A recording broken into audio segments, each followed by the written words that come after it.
Hello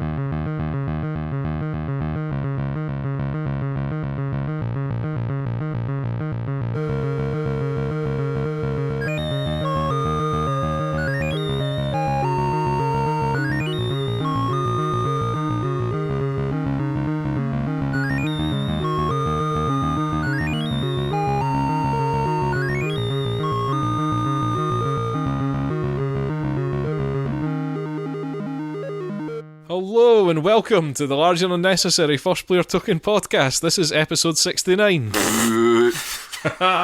My name is Chris. I'm Euan. I'm David. I just said no funny comments, please. Oh, well. It's because Pavel's not here to rein us in. This is a podcast that's hosted by a bunch of 12-year-olds.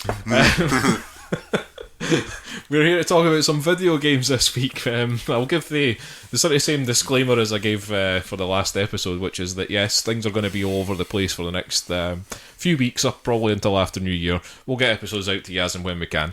But yeah, this is our latest video games episode, and we've got some interesting things to talk about, I think. We'll just dive straight into this. Yeah, let's do it. Okay, what will we start with? We'll start with the VR shenanigans. Have there been shenanigans There in have the been VR? shenanigans in VR because Skyrim VR came out last week. And you've been playing it non-stop? I've not actually, because one of the reasons why we can't get together and record episodes is because we've just been busy. And I have played a good chunk of it now, though. I say a good chunk, I mean I'm like I've pissed about in it quite a lot. Right, so this is essentially the Skyrim that we all know and love, okay, which is now, believe it or not, 6 years old. So a 6-year-old game that's just been released on the PS4, but in virtual reality. 6 years doesn't seem that long.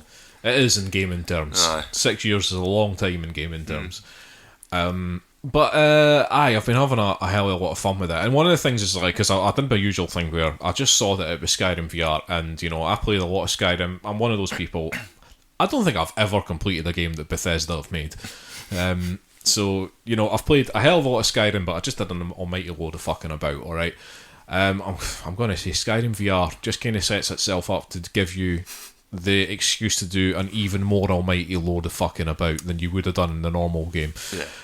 I didn't look at any sort of, like, hype around this or anything. I was just like, I'm just going to get this. I'm not going to watch any videos. I'm not going to watch anybody streaming it, like early access stuff or anything like that. And one of the things that I was totally surprised about is that you can use the Move controllers.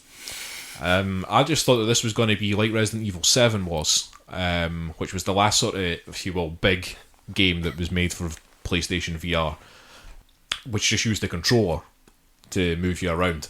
I did not realise that you were going to be able to use the Move controllers and do all the shit that you could expect to do, and all the shit that you've always wanted to do in like one of these fantasy games, which is to hold a weapon in one hand and a shield in the other, and block people and all that sort of stuff. So yeah, well, I'm probably getting ahead of myself here, but I'm having a hell of a lot of fun with it. So yes, it's the same thing. It's the exact same game. I think it has all the sort of like DLC, whatever you want to call it, the expansion stuff. I think it's got all of that in it as well, as far as I'm aware. And it starts, the way that Skyrim always does. And it's like when you are in that cart as a prisoner and you're being taken to your execution.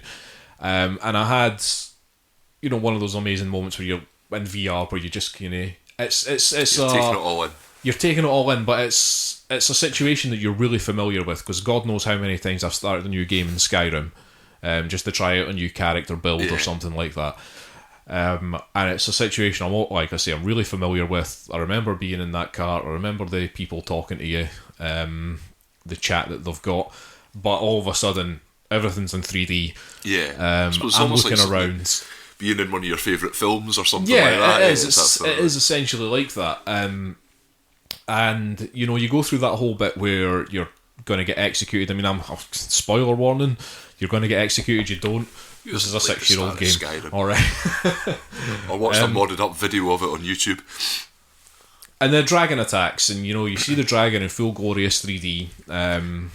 Is it pretty cool? It's pretty cool, and eventually, the dragon attacks you running away, and you get your hands unbound. And it was at that moment that Skyrim VR just kind of unlocked its beauty to me. Because I went an Argonian, okay? I've never gone an Argonian in one of the Elder Scrolls games. What a reason to. And I was sitting playing as my girlfriend was sitting next to me. I wanted to go a Khajiit because I just find them hilarious. So I wanted to get the team back together. One of my favourite sort of playthroughs of Skyrim that I did was when I was a Khajiit, and it was me and Jizargo, the two cats running about being a pair of fucking nuisances, just just stealing stuff, setting people on fire. Oh, I've got fond memories of that. So I wanted to do all that again, but no. We decided, we could make a pretty cool wizard. One of the things I will say before I go any further, there is no point so far, unless they patch this, there is no point in even spending any time on the character creation screen when it comes to making how you look, basically.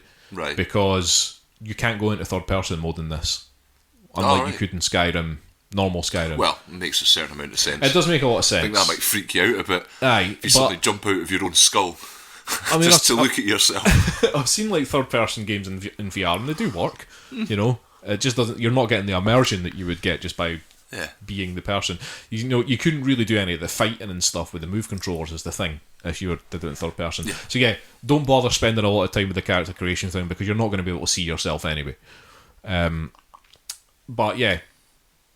I went an Argonian, and they unbind your hands, and then all of a sudden, when you get your weapons out, but you don't have weapons, I've got these two Argonian lizard man hands in front of my face with the move controllers. And of course, the first thing I did was I walked up to somebody and swung my move controller out in front of me and punched this guy square in the face, and he went down like a sack of spuds. Yes. And it was just one of those like VR moments where you go, fucking yes! Like, this is what we've wanted for years. Like, this is what we've been needing. An RPG where you can sit in your living room looking like a complete tit, swinging your arms around and having just a ridiculous amount of fun pretending to have sword fights with people and stuff. Yes, it's working so well. I'm really enjoying it. Okay. As you go further through, you'll get your spells and stuff like that. That's really satisfying, being able to aim your spells with a move controller rather than, having a reticule. One of my favourite things so far, other than the whole shield and weapon thing, blocking people, smacking people with the shield is great fun as well, just totally staggering them. But one of the other things is that the archery in this game is fucking top class. Because when you switch to your bow, it's not like it is in the normal Skyrim where you just see your bow and you hold down the button to draw your arrow back and you've got the reticule. It's not like that. You're actually you've got the arrow in your hand, you draw it back in your bow and you let go. Oh, nice. And it fires the arrow and it fires it wherever you're aiming, and the aiming seems to be really, really nice in it as well. It's really spot on. Because like I've got so many just like perfect headshots and all that kind of thing, and just people just get knocked flying backwards when you do these things to them. But one of the other things is that it's almost broken because you can machine gun that arrow. You can so that bow and arrow, you can take your arrow and you can knock it and you can fire it, and you can do that as fast as you can possibly do it in real life. All right. You can just properly just sit there going just like firing arrow after arrow after arrow. As long as you can move that fast in real life, you can do this in the game. And it's just like, I've had people just running at me, like sort of harder, almost, boss people in the cave things. Those, I think the bit where you get your first shout, there's like a mini boss zombie guy kind of pops out of a grave thing, and I remember him like taking a few hits. I just turned around and looked at him and then just machine gunned a bunch of arrows into his body and down he went. So yeah, maybe that's a wee bit broken. Alright, maybe that's a wee bit broken. But then I think that should be the sort of stuff that you have in Skyrim VR, if that's the whole point of it, is being able to use the shield and the sword based on your own actual ability to use them with the move controllers, rather than whatever stats or controls that you're sort of using. Yeah, you're right. You've got a point. But just it's so much fun. I mean, it just almost feels like sandbox Skyrim in real life. It's just go and do what the fuck you always wanted to do in Skyrim. So one of the things I'll say is that the controls need fixed. Like move controller, controlling this game with move controllers was always going to be problematic. It has taken a good few hours for me to get used to it, and I do quite often find myself pressing the wrong button. Right. And that's just me being stupid, but it's because the move controllers are the buttons are kind of laid out in the opposite way that they are on the PlayStation controller. So the PlayStation controller kind of goes the X at the bottom, the triangle at the top, the circle on the right, the square on the left, and it's that sort of plus symbol layout, if you see what I mean. Instead, it's like a square layout on the move controller, so there's the X in the bottom left, and the circle on the bottom right, and the square in the top left, and the triangle on the top right, and that puts me off. And I think that's just a case of you just have to get used to that, but it's really kind of put me off. But the actual controls themselves within the game, the movement controls with the move controllers, like I say, I think they need to fix that. It defaults to teleportation. It defaults to what was it? Fractional turning, I was calling it. But so when you turn round, you've actually got to use the cross and circle on the right hand move controller to move your character, sort of make him turn, and he turns in kind of you can change the amount that he turns in the options. I've got it to a point where I can kind of deal with it. It was working for me, but it does it like I say, just 20 degrees or something like that. So there's no smooth turning, and that's kind of annoying me.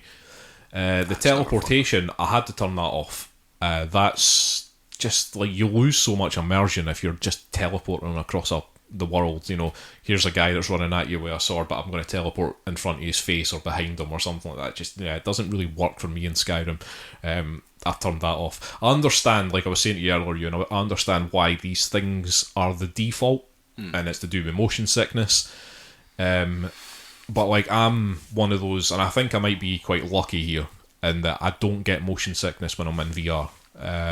I do feel there are times when, especially when you're moving at speed, or you've jumped off a cliff or something like that, where you do feel that, oh god, and you slightly queasiness, but that's just because you've done something that your brain is saying you should not do. I think after a while it does. I mean, no matter what you're playing, I've found it does.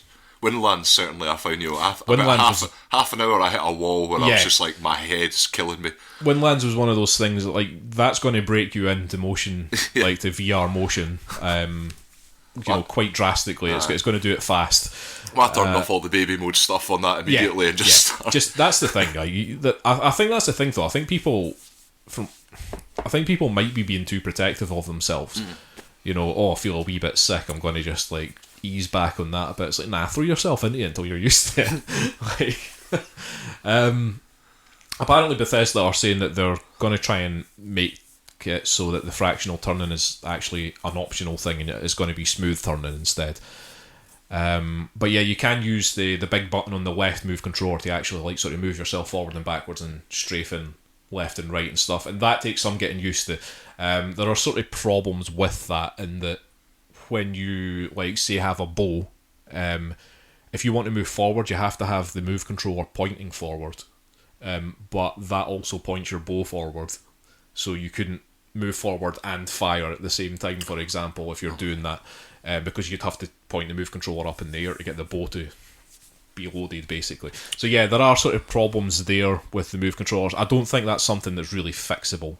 I think that's just something that, you have to deal with it, but I'm getting used to it. The other thing is, the PSVR is kind of limited in its graphical sense. It's not a high end virtual reality thing at the moment. So yes, things don't look brilliant, put it that way, but that doesn't stop me from enjoying it. You do just get used to that. You get used to what the graphical limitations of the PlayStation VR. You do get used to it, but there are a couple of moments, especially once I got out of the first town, and you start heading towards what's the name of the first sort of proper city thing? Is it Whiterun?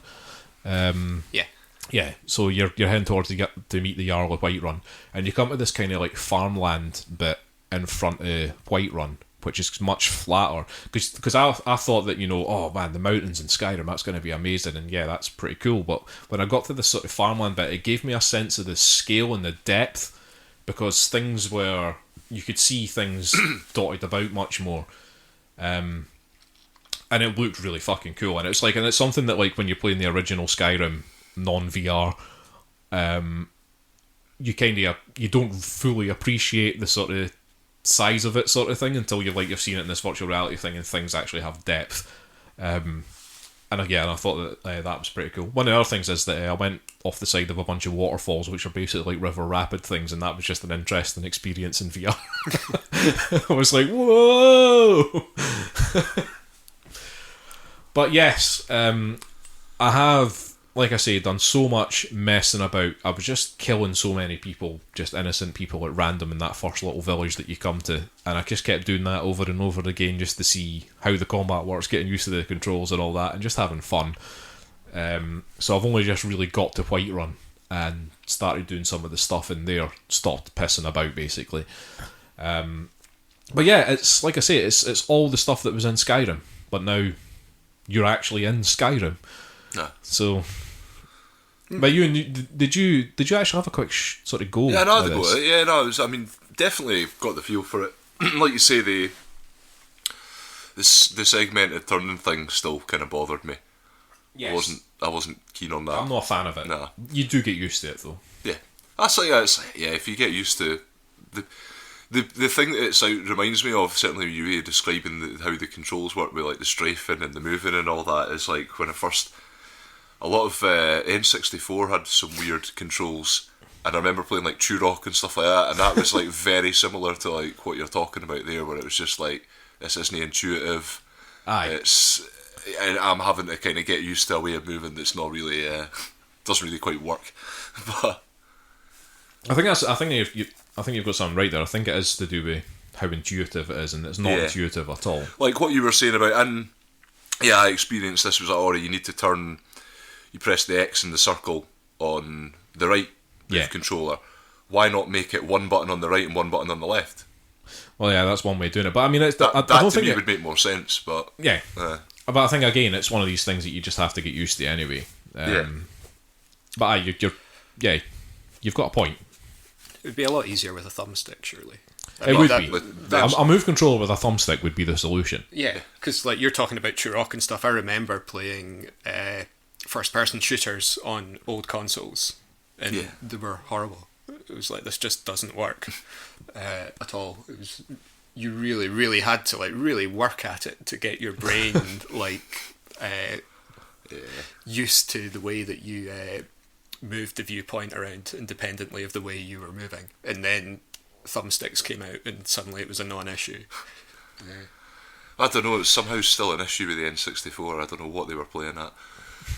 Well, you need the dual thumbsticks. Oh, the dual one. But you wouldn't need dual thumbsticks for the VR, because you'd only need the one for the movement, because the headset provides the free look. That's true. And that, see, I would disagree. I think you'd need the two, because I think so. You want one for the sort of strafing left and right movement, but you still need one to move your viewpoint left and right, because that's the issue. It's the turning that's the issue. Because you can't be, because you have to sit still when you're playing the game. You need to be able to turn. Yes. Yeah. You need turn and strafe, because everyone's so you do need both. Yeah. And it's just like I say, I can kind of live with the movement thing and like using that button on the left and just pointing the move controller. I can live with that. That's fine. It does, like I say, it does present an annoyance when you're trying to actually fight, but you can stand still and do that. It's just the turning. They need to fix the turning for me.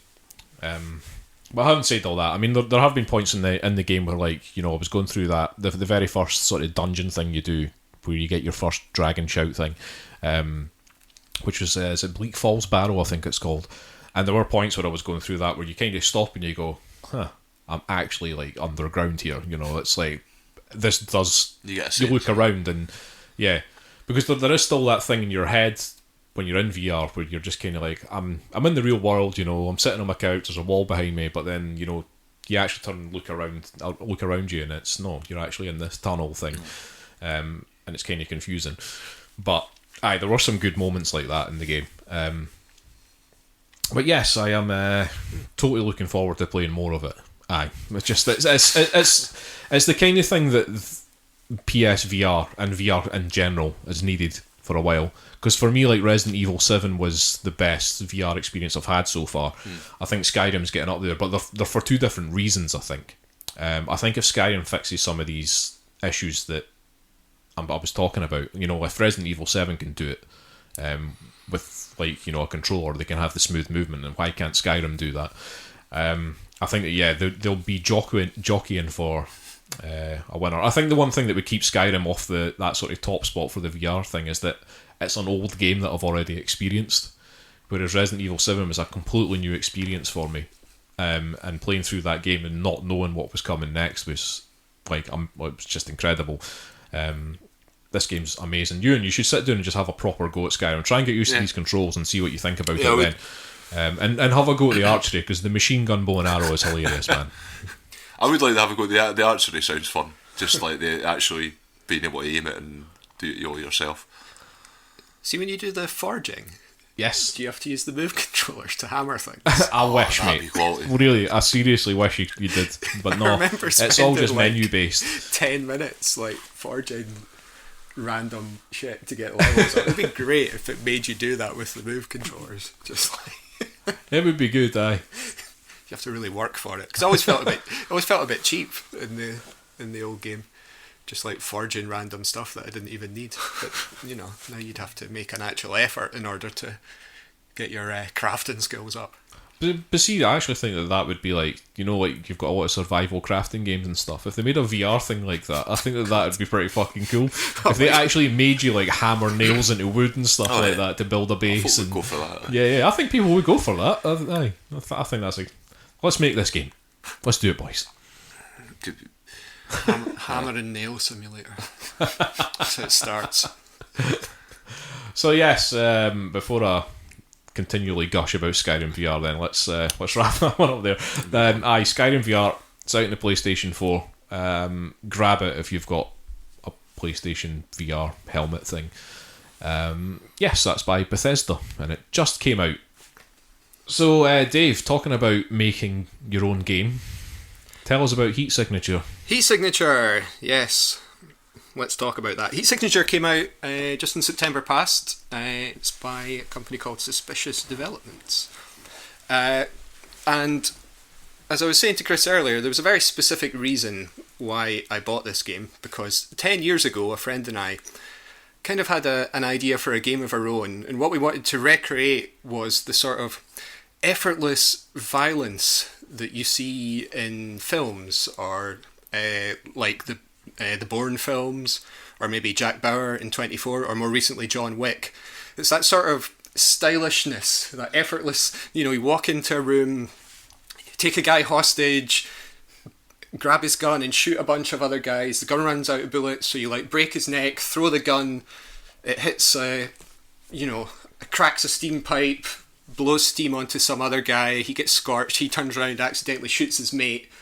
You go and pick up his gun, move on to the next room. That sort of thing, which you can't really do that in computer games because of control issues. And one of the things that we figured out, that if you were to be able to do that in a game, one way you could do it is with pausing, tactical pausing.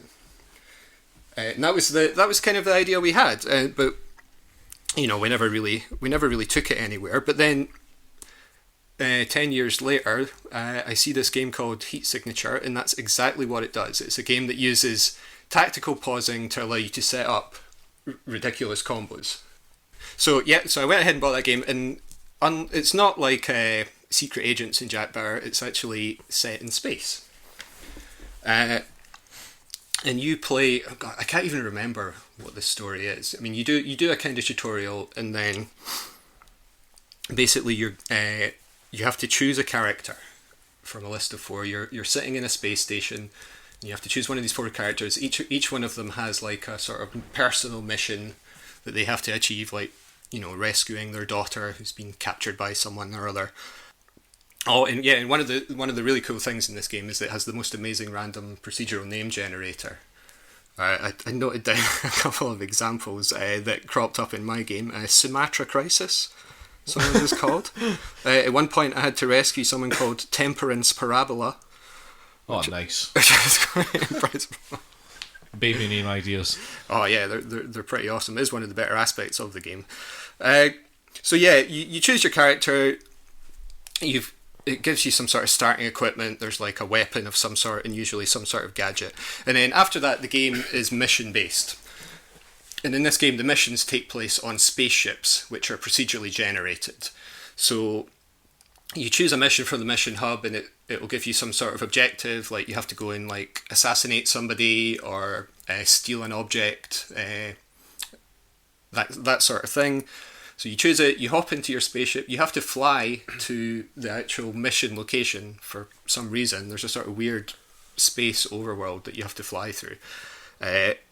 You dock with the spaceship where your mission takes place on, which is a needlessly complicated procedure. It's quite it's quite humorous because the way there's this sort of inertial system for flying your spaceship. So you've got like thrusters, but you only go in the direction that you're pointing in, and like you overshoot and so on. So like docking is actually slightly more convoluted than it needs to be, and quite often you bump repeatedly off the hull of the spaceship that you're supposed to be stealthily approaching before you manage to dock with it. But then once you're finally docked, you're on the ship. There's guards, and there's sort of like boss guards as well who are harder. And off you go. You have to try and achieve your mission. And the way you do this is you run in, and then you can pause, and you can choose the things that you're going to do. You queue up actions basically. So if you want to shoot someone, you run in, and then you can do it manually, but you can choose to pause, and you're like, right, I'm going to shoot my gun at this guy, and then you unpause it, and your gun fires. You can choose to fire your gun, so you could pause, fire your gun, unpause it, your gun fires, pause immediately again, and choose to do something else. And that's how you set up your combos. That's pretty cool in the game. So there's interesting things that you can do, and the way it works in this game, you've got your weapons, and you've got like lethal and non-lethal weapons, and some of them are noisy and some of them are quiet, and there's the whole sort of stealth and alarm system that's built into it. But you also have the sort of sci-fi gadgets that are interesting. So you've got things like the subverter, which will bring turrets, make them attack the enemies rather than attacking you. There's a thing that disables their shields, because some of the guards have shields. You have like a stealth shield that you can kind of activate for a brief amount of time. You can use that to sneak past people. Things that you can like steal keys off guards and use. There's always locked doors in the spaceships. But there's more interesting things. There's like a thing called the glitch trap, which is really cool, where you just place a trap, and then if whoever walks onto that gets teleported to a location that you can specify. So you can use that to teleport guards out of the spaceship into space. Because one of the things, this is a slight spoiler, because figuring out these little combos and things is part of the game. But one of the things that happens is you if the guards discover you and shoot you, and it's very much Hotline Miami in style, and it's like one hit and you're down, and it's got that sort of Twitch type pace to it, except you're able to pause it. If you go down, you're not dead, you're kind of disabled, and they pick you up and throw you out the airlock, and then you can activate your ship to rescue yourself. But one of the good uses for the glitch trap is you can place it in front of the airlock. So basically the guards are carrying you back to throw you out the airlock, but then they step on the glitch trap and they get teleported out to wherever you decide, normally space. That's pretty cool, actually. And then you're lying unconscious on the floor, and eventually you'll get back up again. Because generally getting thrown out the airlock is a bit of a bad thing, as you might imagine. There's teleporters. The teleporters are a lot of fun. You can use it you can do cool things like you can run in front of a guard, wait for him to fire his gun, but then pause it. Run between two guards, wait for one of them to fire his gun, then pause, teleport yourself out the way, unpause, and then that guard will shoot his teammate. Those are the nice. Yeah, and like you can smash windows in the spaceship and guys get sucked out into space. Again, you need the teleporter for that, so you like run into a room, pause the game, fire something that will smash the window. Then teleport yourself away so you're not in the room when the window smashes and the guards get sucked out into space. that's how the game works. And basically, you proceed through these missions.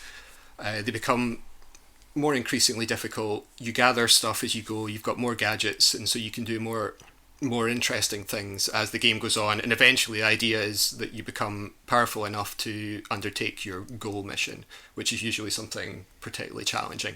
Be a big ship with lots and lots of guards on it, and quite difficult to overcome. And that's it.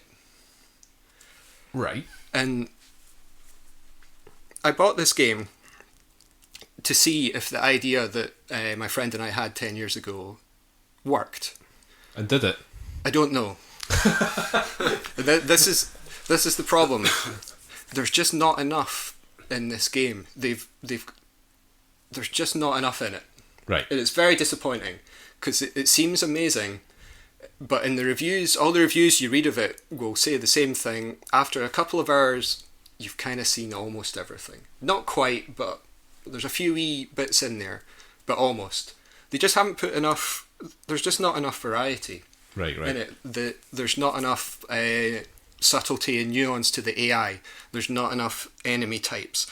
There's lots of little things where you're like, why doesn't this matter when I do such and such? Like, it keeps record of living witnesses that you leave behind, but it doesn't mean anything as far as I can tell. It doesn't really affect the game in any way that I can determine.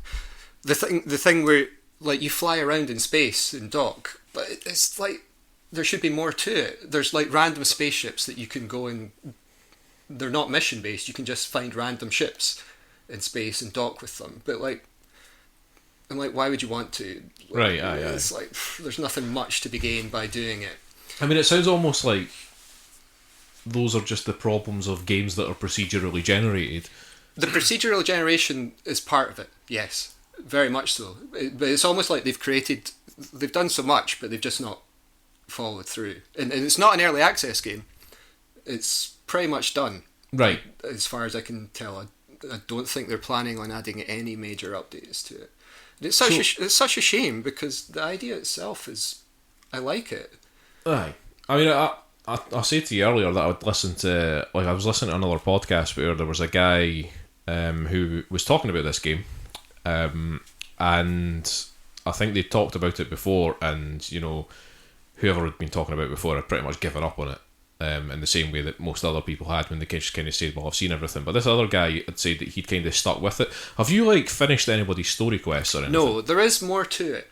Aye. A wee bit. Because I think this is what this guy was saying, but I think he had real problems finishing his story quest. I think it just became far too difficult. But I think he said that, I think the implication was that if you stuck with it, it kind of did reward you a bit, but I don't know. Because from what you're saying, I don't know if that's necessarily true, because it sounds like the game just is a certain thing and that's it. Yeah, I think I maybe kind of know what he's talking about. There's a few little cool things that are in there, which are the kind of things that you would expect there to be in a game like this. But what there isn't is lots of different enemies to deal with. Yeah, or smart AI. I mean, the AI, the whole advantage of having this pause system is you can go up against really tough, smart enemies and do things that you can't do, that realistically one person couldn't do. Like, one normal soldier could not assault a base of 100 guys or sneak in. They need to be like John Wick or whatever. And this game kind of, and because of that, when you play a game like Metal Gear Solid, the AI is very specifically tailored. It's dumb in a sort of specific way in order to make the game enjoyable, because it wouldn't be fun if the guards behaved in a 100% realistic way, because the game would be impossible. It'd be way too difficult. So what this pause system, it's a way around that. But the AI is stupid. It just doesn't do anything interesting at all. See, when you were talking about the pause system, I was going to interrupt you, and I think you noticed, but you just... Sorry. I think I waved you on because I thought, no, that would just be silly. But because have I talked about Super Hot VR? Euan? Super Hot? Oh, wait, Did I talk about it? Because I was thinking about this when he was mentioning it earlier on. Aye. I don't think you have. I don't think I have talked about it, but I mean, it's this is what I thought you were kind of heading towards, because Super Hot VR's a strange thing where you're basically I'm not going to describe the aesthetic of it, but basically there's a bunch of guys coming towards you, but they only move if you're moving.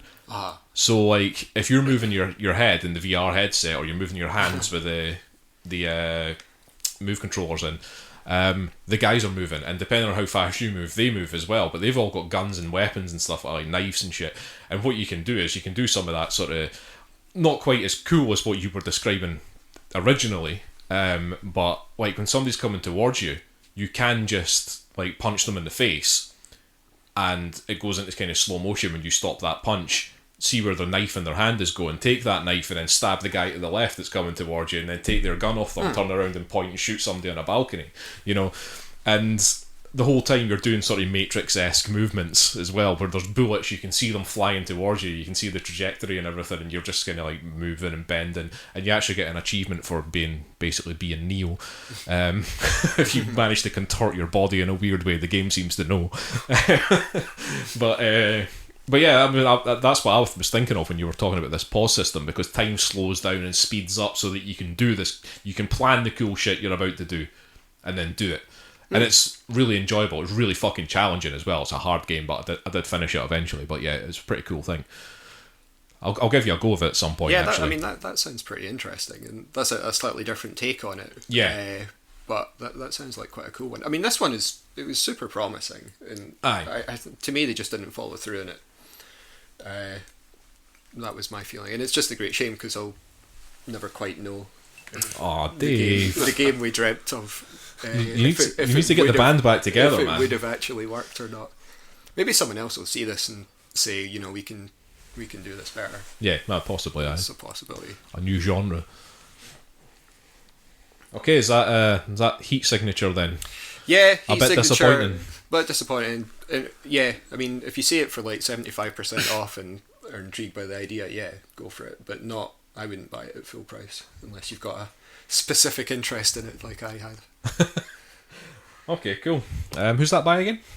Suspicious Developments.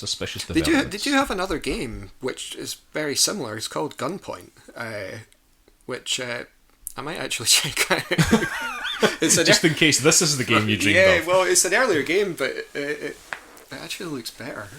Alright. So, maybe they tried to fix is this on Steam you got this? Yes, PC. Okay. PC based. Right, moving on then. So we'll continue in the PC theme then, because I've been recently, I've not played a couple of weeks, but something that I played on stream a good few days in a row because I got really addicted to it, and it's a really like dry business management simulator called Software Inc. And there's quite a few of these games that have been punting around for a few years, which are just basically like, they seem to, business management simulators on PC seem to specifically focus on game development and software development. But this one in particular, because I've played Game Development Tycoon in the past, which was a cool little thing, and it was almost like a mobile game kind of style thing. Yeah, I remember. Was it not a mobile game? I think it might have been actually. Yeah. But I had it on PC. And there's a whole, that company does a whole load of these tycoon style games, and they're very sort of quirky and not complicated, but not easy at the same time. Mm-hmm. But they're rewarding enough. But this game is brutally unforgiving, and so in depth. Like, Software Inc. is so in depth. Like, there is so much shit going on in this game. So you start off in 1980.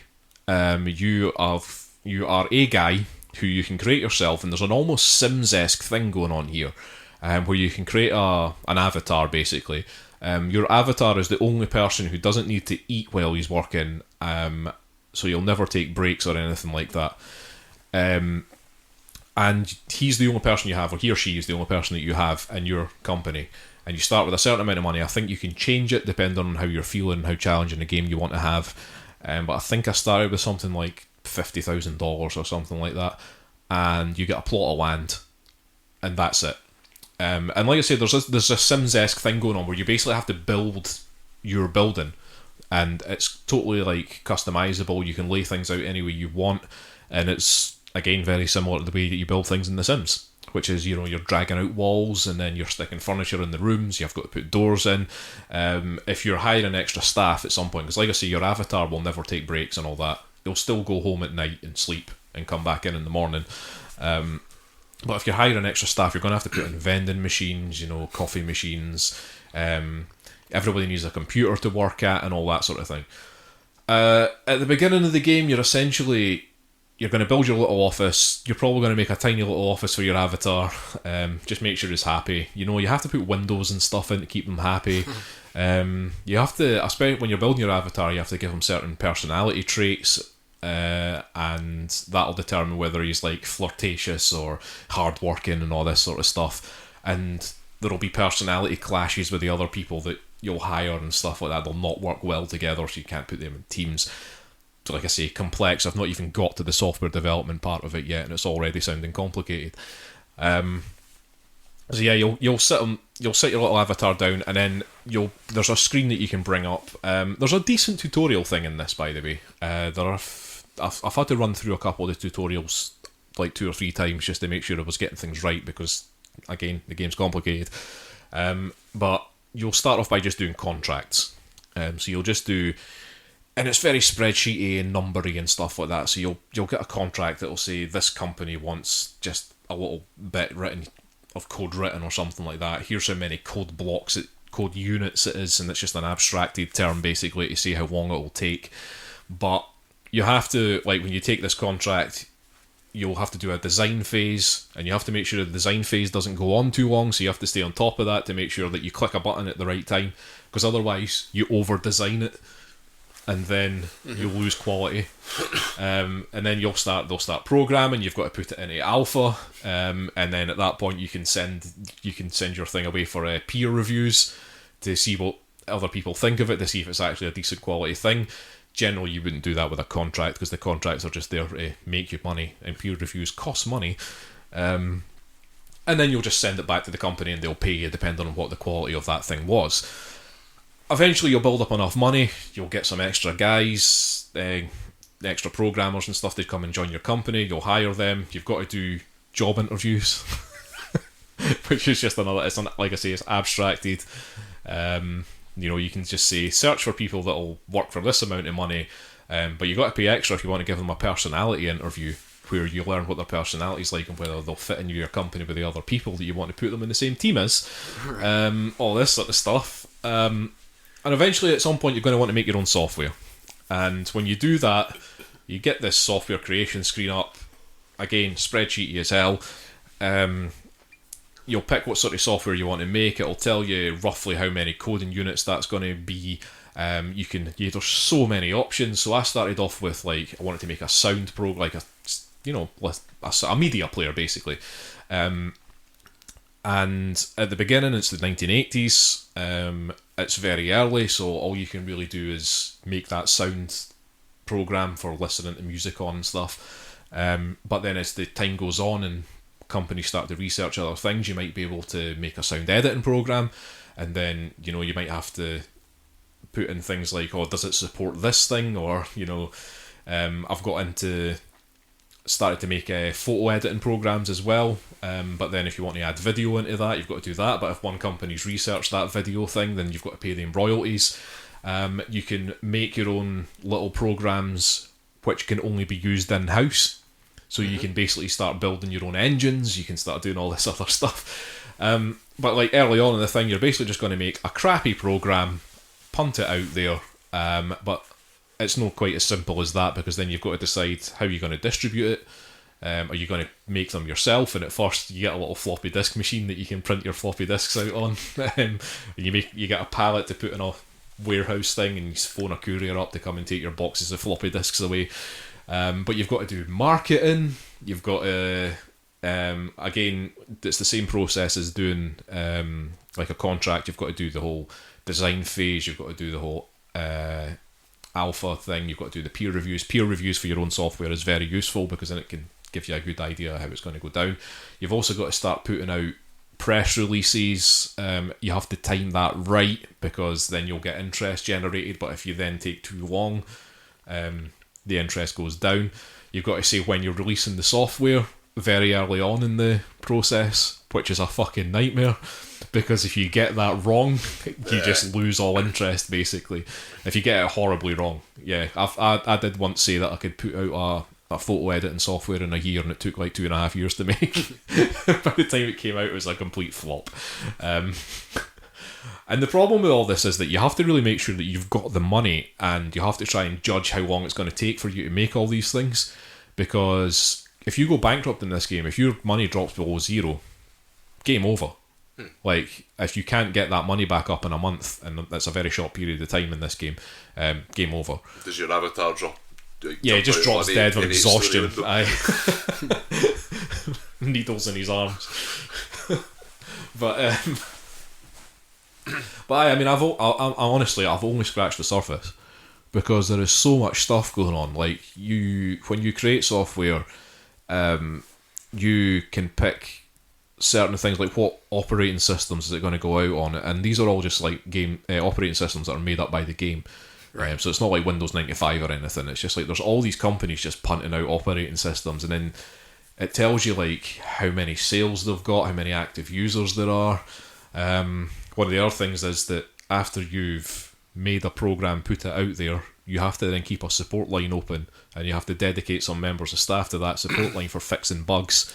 Right. Otherwise, you get a very bad reputation if you don't do that. So yeah, there is so much stuff going on in this game, and you know, I don't want to go on too much longer actually, but it's a proper complex, well-researched software development company, like simulator, and there's something just ridiculously addictive about it. And like the fact that like there's this, like I say, this whole sort of Sims building thing going on top of that, which is almost like another layer to the game, which is completely different from the rest of it, because you've got to make sure that your buildings are all laid out nicely and that people are happy in their workplace and all. You've got to hire a cleaner to come in and clean the place up. You can visibly see the place getting dirty, just like people's footprints all over the place and all that sort of stuff.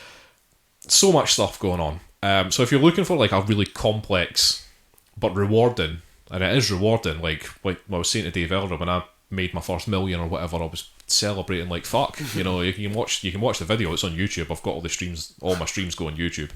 Nice. And you can sit and watch it, and I'm celebrating like fuck, and then I look at a list of all the other companies, and they're all making billions, and I'm just like, well, fuck you guys, fuck you. I'm happy with what I'm doing. I'm doing me, Euan. I'm doing you. I'm doing for you. So yes, if you're looking for a complex like business simulator thing, I would recommend this. Like I say, yeah, it's an addictive. Oh, I'll play another day. I'll release another software thing, and then I'll go to bed. And now you don't. Totally go for it. Aye, thumbs up from me. No, that sounds really.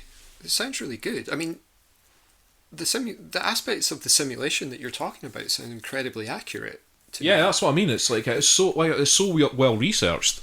Well, I suppose there's a sort of inevitability about this in that the best sort of simulation games, or the most accurate simulation games that a software company could make, would be the ones about what they do every day. Yeah, true. Because that stuff about like cleaners and people who get on with each other and people being pernickety about where they sit and like the windows, and I don't know if it covers the temperature in the office. It does. That's office, does. Isn't it? Yeah. See, I mean, like the lighting. People lighting are like, does. Yeah. Can't. You know, it's that light. I don't like that light that's directly above me. It like gets in my. I worked in an office for many years, and these are exactly the sorts of things that people talk about, and like all the other aspects of the software development process. I mean, some of it sounds like it's a wee bit abstract. It has to be, because it's just a numbers thing essentially, but yeah, but I mean, it's nice that they've reflected many facets of it, like the design phase and presumably testing. Yeah. And so like I say, you start off with like one little guy, but then when you hire staff and then you start splitting them up into groups. So I've now got to the point in this game where I've now got one person who only does marketing. And then I've got like a core team of like 4 programmers that are doing all the stuff, and then I've got a person, 1 or 2 people that are doing design, and only design. And you can send your guys away for training and stuff like that and then you can make them specifically focus on certain things. So like all my guys were getting sent away to learn coding and designing and audio and visual stuff. But then you've got like stuff like 2D and 3D and algorithms. You can send them all away for this, and yeah, you can make games in this, and those take like big budget things. You know, they're big budget things. Making an RPG, for example, is a big budget thing, and then you've got to choose from a massive list of things what features these games are going to have. You know, is it going to be mouse and keyboard? Is it going to be first person? Is it going to like, you know, fully 3D environment? All that sort of stuff, which adds time and money and all that onto your thing, but also has the opportunity of getting you stuff back. And if you get the combination right, you know, you'll make a fortune. Does the game kind of model trends of what's popular? Yes. Yeah. And if you release a game at the same, if you release a software, so if I release my audio software at the exact same time another company did, then they'll compete. Yes. So you've got to look at, there's a list of like upcoming releases and stuff like that, so you can try and time when you're going to put your software out and all that kind of thing. And it's a lot of it is just managing your money, to be honest. It's all just about fucking hell, I'm going to have to, like, there has been a couple of times where I've just completely cut short the like the beta testing stage of the like the software development thing, because I've just been like, I'm running out of money, I need to get this out. Have you had to fire anyone? Not yet, but I've been close to it, just for money reasons. Downsizing. What about is there outsourcing in it? Well, or they chose to leave it out because it's about running a. I can understand that, because it's about running a small company, not being Apple. But your peer reviews, you can do that in house if you want, or you can get outside reviewers to do it. It's funny doing it in house because it does tell you, yeah, this is going to be biased. Okay, so yeah, that's Software Inc., and that's by, well, a company called Core Dumping. There you go. And that's on Steam. I don't think it's that. Yeah, it's like a tenner or something on Steam. So, and there's a lot in it. There's some good pie charts and stuff. Right, Euan. Yeah. We've got 5 minutes, say. So right. Let's talk about what we did on the PlayStation when my girlfriend was up. Oh yeah. Well, we had to be going. It's you. That's you. That's you. Yeah, we couldn't get the name of this right. Which is now what are these called? Because it was on the name of the app. It's like Playlink. Yeah. So it's one of these things that Sony are kind of pushing for PlayStation at the moment, which is that as long as you've got a bunch of people in a room with a smart device and a PlayStation, then you can all kind of play a game on your smart devices, and it all happens on the telly and stuff. And a lot of it's kind of like party games, like they're kind of similar. I mean, dare I say it, Cards Against Humanity, but more open-ended than Cards Against Humanity, because because you're given the option of what you're doing with this stuff. But it's a kind of slightly daft party game thing, and it's even set up with this narrator guy, this slightly obnoxious guy. He's like, I've come up with this game, and you guys are going to play with me. Like if somebody did that in real life, you'd be like, get the fuck, man. But it's, you get like, it's all. There's a point system in it, but again, it's all like, it's fairly uncompetitive because you're just doing you're just having a laugh. Stuff, really. So he'll ask you sort of questions like, if it's about camping, or like who's most likely to like go without showering and become like a Sasquatch or something like that, or who's who's going to be like the tidiest person. It gives you, like, asks you to sort of assess the other people that are playing with you and kind of give an answer on that, and then you get points based on the most people that have selected the same answer, and they'll get points for agreeing with each other, and you can also throw in a joker to double your points, basically. But I mean, the funniest thing about it is the drawing rounds. Oh, the drawing rounds are the best. Aye. So like you get like things that'll say something like what does, like, so it'll pick a person, say what was one of the ones that we did, but it was what would Chris be looking through this person's window at, and it was like a bed. And you had to draw something in that room basically to say what was Chris looking at, and and I drew a PlayStation. And I think you drew a box of chips. I think my girlfriend drew a cat. I drew a poke of chips for most of the. Yeah, you did draw a box of chips for most of the things. So it became your joke, Euan's joke. But there was other things where like you had to take a selfie, or you take a selfie and then it would get sent to the other people, and they would say like, so like you would get the picture first, and it would say you've got to draw like Chris as a pharaoh, I think was one of them. That came up, yeah. So you would scribble on the picture, and then it would get passed to another person and say like, you continue this picture of the pharaoh, but at the same time I'm trying to draw you as a zombie or something like that. So yeah, it's silly fun, isn't it? It's a lot of daft fun. Yeah, it's just a good way of... I'd be interested to see some of these other Playlink games. We did look at some of the other things that were sort of coming up, and they seem to be like... It's an odd sort of like cooperative. There seems to be ones where there's actual ones. narrative games which people vote on the options that come up, essentially, because there's like a Planet of the Apes one, and there's one where there's like it's criminal investigation or something like that, where you're playing as police officers. Yeah. But there's other ones like there's a quiz one coming out. I think at the moment That's You is the only Playlink game that's available. I think the rest are all on pre-order, and I don't know exactly when they're coming out, but yeah. But That's You, like, I mean, it was free. It's still free. I think they've kept it free on PS Plus for the past 2 or 3 months, I think, just to try and build up hype around the Playlink thing. Okay. So if it's still there, you might as well grab it. And if you've got a room full of people, just, have a laugh with it, sort of thing. Make sure you've all got a smartphone. Yeah, you all need a smartphone. No, like Nokia, not a stupid phone. or whatever. Yeah. So That's You was good. Just a good I laugh. enjoyed it. Yeah, it was good to get a couple of rounds out of that. It's up to 6 people, I think it can take. So yeah, that's not bad. Yeah.